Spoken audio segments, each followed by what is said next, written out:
Bonjour à tous, ici Samuel Dez, auteur du roman Ensemble à jamais, disponible sur Amazon. Et aujourd'hui, nous allons justement parler du format de votre livre en auto-édition. Alors, pour préparer cette vidéo, j'ai fait un peu le tour de ma bibliothèque, pensant bêtement que globalement, il n'y avait que deux formats, petit et grand, et c'est tout. En fait, c'est beaucoup plus compliqué que ça. Donc ça, c'est ma pile à lire. Bon, on voit qu'il y a quand même pas mal de formats, même si globalement les deux qu'on retrouve toujours, c'est le format poche et grand format.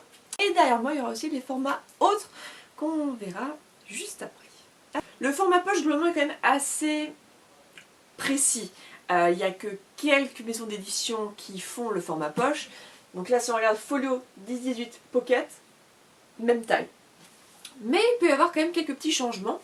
Donc ça, c'est un livre pour enfants. Bon, j'avais été promis de ne pas en sortir, mais bon, j'ai sorti quand même pour montrer que même en format poche, il peut y avoir, voilà, des petites différences. L'intérêt du format poche, c'est sa petite taille, qu'on peut glisser n'importe où. Que ce soit dans le sac à main, dans la taché case, dans la voiture, dans la valise. C'est vraiment le petit format léger qui prend pas de place et qui est un peu passe-partout. L'intérêt aussi, c'est son prix, bien entendu. Les formats poche sont rarement très chers. Donc,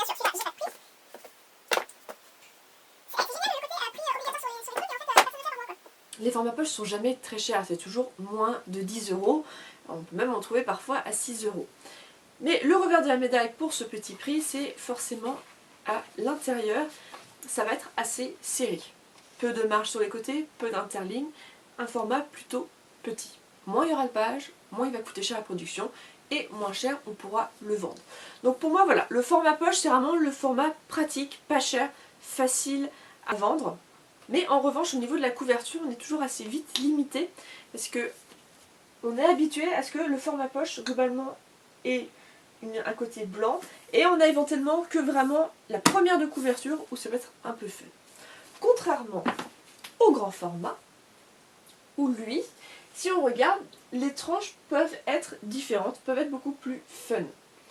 Les grands formats, là, on a vraiment de tout. J'en ai sélectionné que 3, mais quand j'ai regardé un petit peu, je n'avais pas un de la même taille.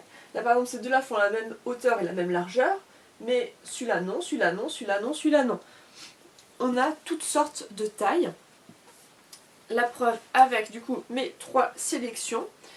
Ceux-là, globalement, font à peu près la même hauteur, celui-là non. Et au niveau des largeurs, alors là, on a de tout.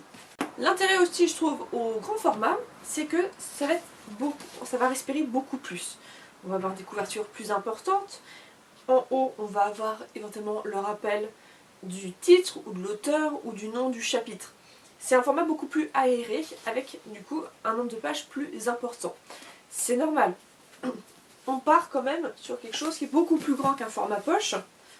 Donc pour que le nombre de pages soit quand même suffisamment conséquent pour l'acheter, il faut du coup un peu tricher là-dessus.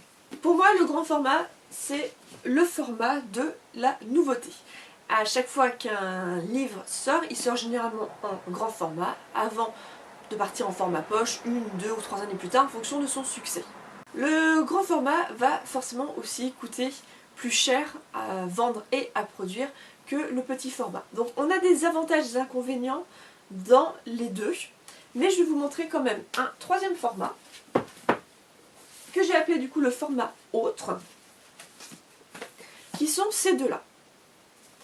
Alors celui-là, ça va être du coup une nouvelle maison d'édition, ou alors en tout cas une nouvelle collection, où le principe c'est de rééditer des classiques. Là par exemple c'est David Copperfield. Et ils avaient comme ça tous les grands classiques, y compris par exemple des livres de Victor Hugo traduits en anglais. Celui-là c'est un format un peu bâtard entre le format poche et le grand format. Au niveau de la largeur, on est à peu près à la largeur poche. Et au niveau de la hauteur, on est à peu près au niveau du grand format. Donc là c'est vraiment un format un peu bâtard que j'ai trouvé très intéressant à présenter. Parce que là ça va vraiment être un livre qui va sortir du lot. On va le remarquer sur un étalage des libraires. Alors moi ça n'a pas été le cas, ce qui était dans un bac, donc du coup je voyais pas, j'ai juste vu son titre et forcément écrivain, ça m'a donné envie de l'acheter. Pas vraiment habituée au format autre. Ce format là, je trouve qu'il est très particulier et du coup à faire attention à prendre avec des pincettes. Soit c'est parce que vraiment vous voulez sortir du lot, dans le cas par exemple d'une réédition de classique, où bah là il faut pouvoir se faire voir à des acheteurs potentiels, des lecteurs qui n'ont pas forcément lu tous les classiques et qui ont envie de les découvrir. Et c'est vrai que bah, c'est comme ça que moi je l'ai trouvé. C'était quand j'étais à Porto et à Lisbonne, il y avait ce petit format un peu partout que je trouvais trop mignon. Je trouvais que c'était vraiment mignon, que c'était sympa, que la tranche est magnifique. Ils ont doré le côté et je trouvais ça vraiment splendide. Et vu que j'avais envie de lire David Copperfield, je l'ai choisi. Sauf que du coup, l'inconvénient c'est que forcément, au niveau de l'épaisseur c'est beaucoup plus important. Et ça, c'est à prendre en compte, la longueur de votre roman. Si vous avez un roman très court, il vaut mieux partir en format poche pour avoir du coup un livre qui soit suffisamment épais. Parce que si vous partez sur un grand format, dans ce cas-là, il va falloir que vous commenciez à tricher. À avoir des marges qui sont assez larges, à écrire de manière avoir un interligne plus important, avoir un caractère, vous allez passer de 9, 10 à éventuellement 12 ou 13 presque. Mais justement, vous allez tricher. Et si vraiment le roman est très court, les gens vont s'en rendre compte et vont se demander pourquoi ils ont payé aussi cher un roman aussi court. Donc c'est à prendre en compte. A l'inverse, vous avez écrit un livre aussi long que l'un des derniers Harry Potter ou qu'un Tolkien, là je vous conseille fortement au contraire de passer sur un grand format en trichant le moins possible pour que le livre ne soit pas trop épais. Parce que si vous partez sur un format poche, un livre qui est en grand format va peut-être faire 300 pages, va peut-être en faire 500. La preuve avec le David Copperfield. Soit vous cherchez à sortir du lot parce que c'est des livres classiques, ou alors, dans ce cas-là, je ne sais pas ce qui a motivé les gens à faire un format comme ça, mais moi je trouve qu'il faut que ça soit vraiment un livre qui sorte de l'ordinaire ou que l'auteur soit un peu excentrique et que ça ne lui dérange pas de prendre des risques. Moi j'aime être un peu folle, mais c'est vrai que, sauf si mon roman est vraiment particulier, qui ne rentre pas forcément dans une case, moi je serais plutôt du style quand même à rester sur les formats classiques. Et justement, c'est ce que nous allons voir tout de suite. Dans cette dernière partie de la vidéo, je voulais justement vous montrer les formats que moi j'ai choisis. Alors pour le moment, j'ai qu'un seul livre qui est sorti, mais j'avais également commandé 2 livres tests. Ensemble à jamais, pourquoi je suis partie sur plutôt un grand format, si on compare, c'est à peu près un grand format.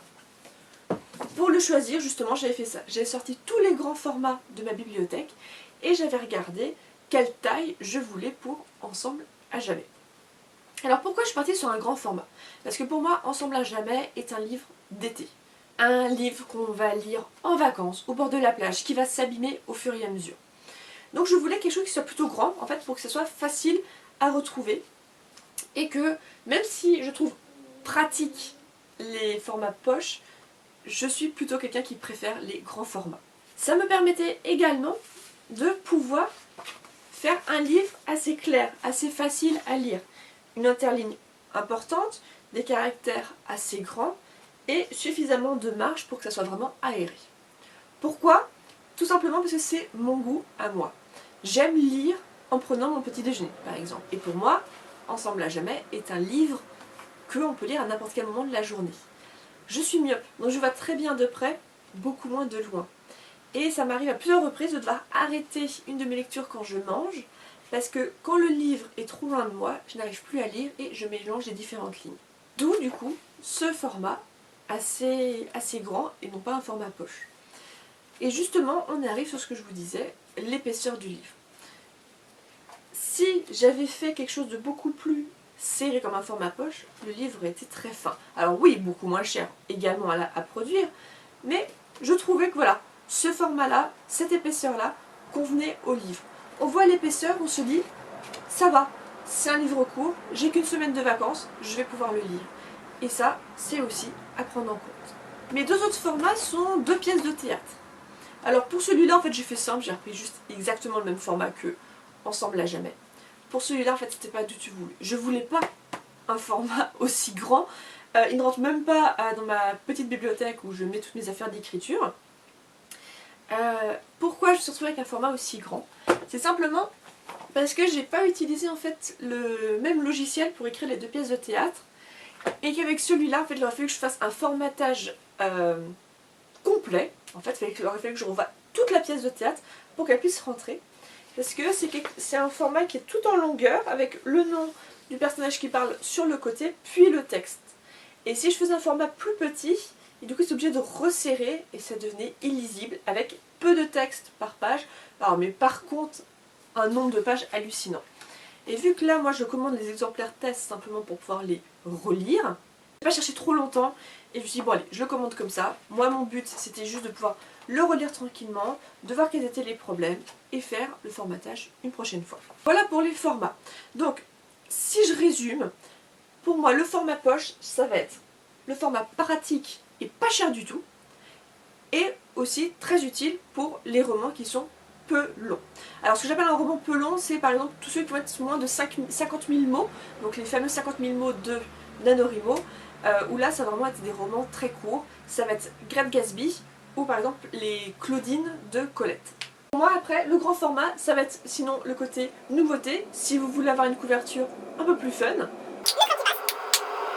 Aussi pour les romans qui vont être plus longs, donc vraiment beaucoup plus de 50 000 mots, ou ceux qui veulent un côté très aérien, un peu comme j'ai fait pour Ensemble à jamais, que ça soit vraiment très simple, très lisible, mais du coup forcément un peu plus cher.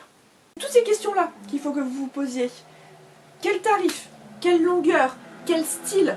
Est-ce que ça va être quelque chose de très léger, donc du coup il faut que je passe plutôt sur un format pas très cher? Ou est-ce que voilà, ça va être un livre long dans lequel on va devoir s'impliquer et que les gens auront éventuellement envie de relire, par exemple un thriller? On peut avoir envie de le relire pour essayer de trouver toutes les petites ficelles. Dans ce cas-là, on peut partir sur un grand format et ne garder que les formats hautes pour vraiment des exceptions pour des livres très particuliers. Voilà du coup pour les conseils que je peux vous donner entre le choix d'un format plutôt petit ou plutôt grand. Je vous laisse réfléchir à tout ça et moi je vous dis à la semaine prochaine.